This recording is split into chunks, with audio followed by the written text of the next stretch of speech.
Good morning friends, I hope आप सब बहुत अच्छे से होंगे। दैनिक रोजगार समाचार डेली करंट अफेयर्स के सेशन में आप सबका एक बार फिर से हार्दिक स्वागत, खैर मकदम, मोस्ट वेलकम। तो उत्तर प्रदेश के होम्योपैथी मेडिकल कॉलेजों में प्रधानाचार्य और शिक्षकों की भर्ती की जाएगी। होम्योपैथिक मेडिकल कॉलेजों में 7 प्रधानाचार्य एवं 129 शिक्षकों की भर्ती होगी। इस संबंध में उत्तर प्रदेश लोक सेवा आयोग को अधियाचन भेजा जा चुका है।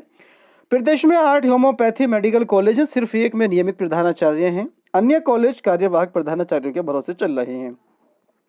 वहीं विभिन्न कॉलेजों में शिक्षकों के 225 पद खाली हैं। इसमें 96 पद पर आयोग से भर्ती की प्रक्रिया शुरू कर दी गई है।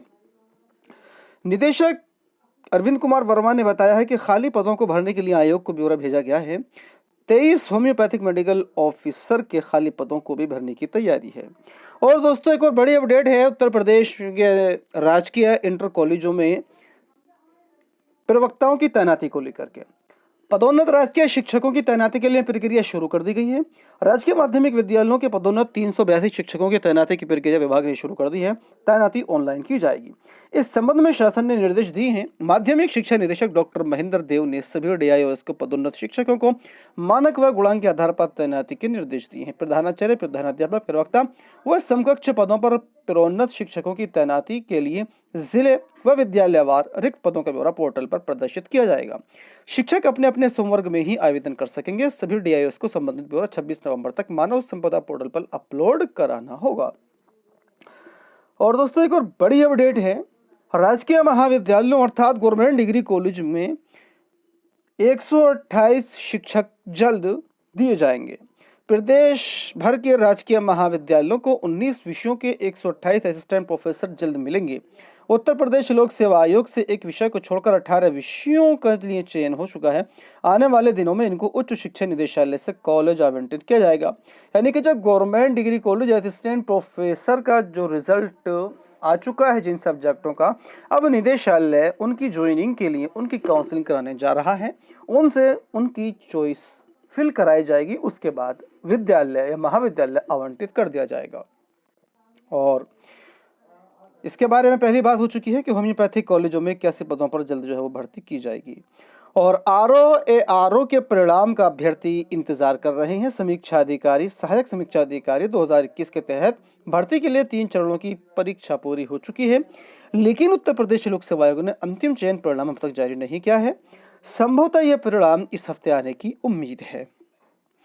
और दोस्तों, जूनियर हाई स्कूल शिक्षक भर्ती 2021 के अभ्यर्थियों ने अपनी नियुक्ति की प्रक्रिया शुरू कराने को लेकर के प्रदर्शन किया है।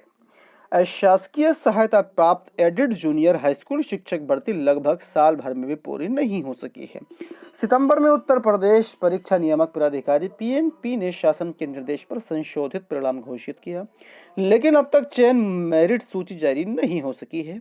बेसिक शिक्षा निदेशक के आश्वासन के बावजूद अब तक चयन प्रक्रिया शुरू नहीं होने पर अभ्यर्थियों ने शिक्षा निदेशालय में अपर शिक्षा निदेशक बेसिक के बाहर धरना प्रदर्शन शुरू कर दिया है। और इनकी मांग है कि मेरिट जल्द घोषित करते हुए नियुक्ति प्रक्रिया शुरू की जाए।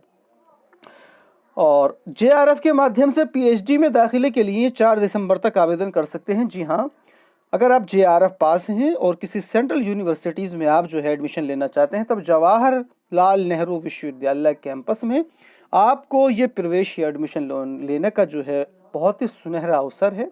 जवाहरलाल नेहरू विश्वविद्यालय कैंपस में सोमवार को छात्रों के विरोध के चलते विश्वविद्यालय प्रशासन ने जेआरएफ के माध्यम से पीएचडी दाखिला आवेदन पत्र भरने की सुविधा दोबारा खोल दी है। इच्छुक उम्मीदवार अब 4 दिसंबर तक ऑनलाइन दाखिला आवेदन पत्र भर सकते हैं।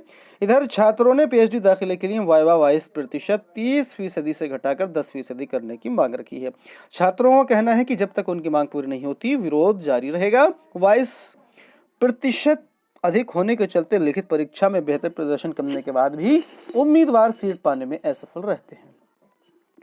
और एक बहुत ही बड़ी अपडेट है उत्तर प्रदेश से, करंट अफेयर से, और ये प्रश्न आपको देखने को मिल सकता है आगामी प्रतियोगी परीक्षाओं में। यूपी में होगा विश्व का सबसे बड़ा डाटा नेटवर्क। हर जिले में होगा एज सेंटर। 13,500 करोड़ रुपए का होगा निवेश।